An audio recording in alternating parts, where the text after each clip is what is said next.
The Mama Natural household's doing much better this week. That is until we had a major scare. It's week 11 postpartum. If you're new to these updates, each week I talk about the physical, emotional, and spiritual aspects of postpartum living. And let's start with the physical. Physically, we are doing so much better. Oh my gosh, I'm so happy. I can kiss and hug and cuddle with my son again. Now, if you missed last week, we all got hit with this flu, and Griffin got it the worst, but he is doing so much better. And he can now love on his little sister Paloma. I don't have to play, always blocking and tackling between the two of them. So that just made for a lot happier week. And we also are sleeping better. Now, when I talk about sleep, most people think, oh, it's your newborn Paloma. Well, no, she actually, from basically day one, has been an awesome sleeper. So our routine nowadays is she goes to bed around 9-ish. She gets up once, usually around 5:30 in the morning. I nurse her. She goes back to bed till about 8. Okay, so this is awesome. I don't even feel like I have a newborn. And she's been sleeping through the night really since she's been 6 weeks old. She's been putting together 6 hours plus. So that's awesome. But Griffin, on the other hand, he really started regressing with his sleep once Paloma was born. And this can be very common. I think it also didn't help that we moved to a new house and he was in a new bed with his big boy bed. So yeah, he started getting up like at 1 in the morning and 4 in the morning, and right around like 4:30 and 5, he wanted to be up for the day. And let me just say, for Mike and I, we're like, no, this is not working too well. It was just so difficult. It's very hard for me to be like, okay, let's do this thing at 5 in the morning. And the biggest thing, was that Griffin was under-rested. Like he'd be really crabby towards the end of the day. Anytime I'd go in the car with him or anyone else did, he would fall asleep at the drop of a hat. What else? And so when I was reading this book and it said, if your child is doing those things and is getting up before 6 a.m. for the day, that's a sign that they are under-rested. So Mike and I are like, okay, what are we going to do? How are we going to nip this in the bud and just get him to sleep more?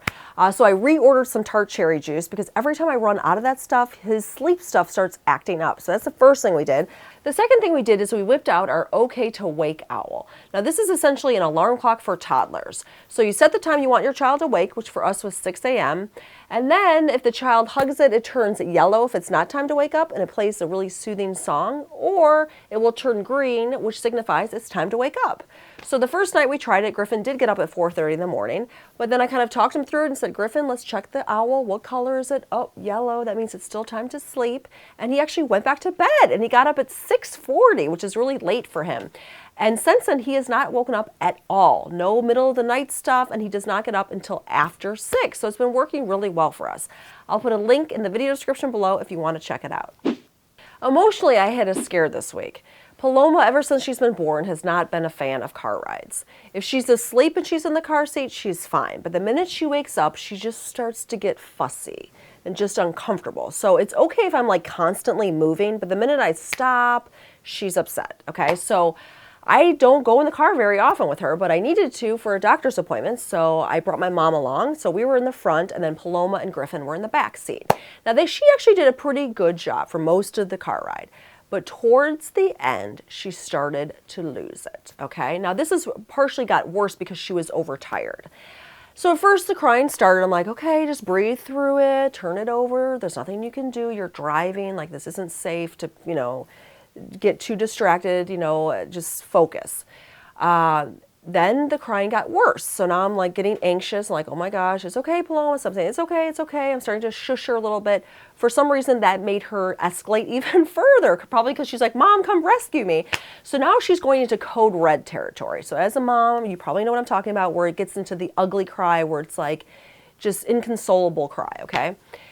I'm like, oh my gosh, how, we're not that far from home. Let's just get through this.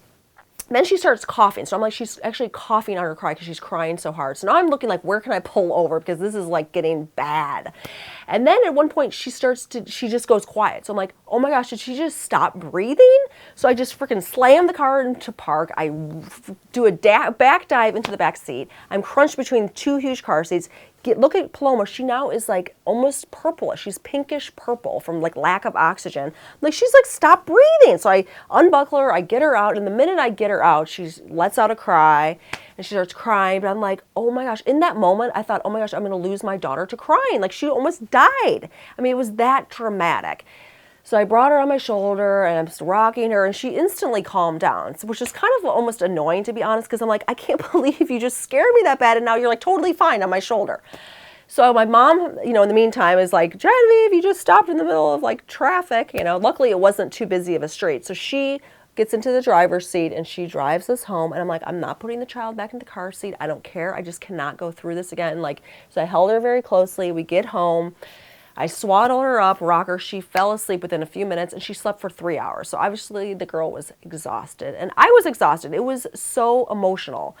So anyways, I did some research on it. Turns out babies generally don't cry themselves to death, and that this can happen and does happen, and they can even turn purplish. Some even pass out from crying. But it's something that, just happens, and let's just say that I don't want it to happen again.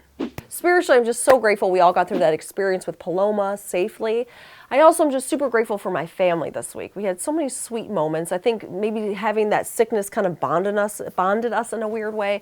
But Griffin is also at this age at 3.5 where he can kind of just hold his own and converse with us and just hang out. So before, when he would finish eating dinner, he wanted to kind of bolt and go play, but now he just lingers with us. And so we taught him that trick of how to make a smiley face with an orange peel. So we were doing that all week. We've gone through so many oranges that way.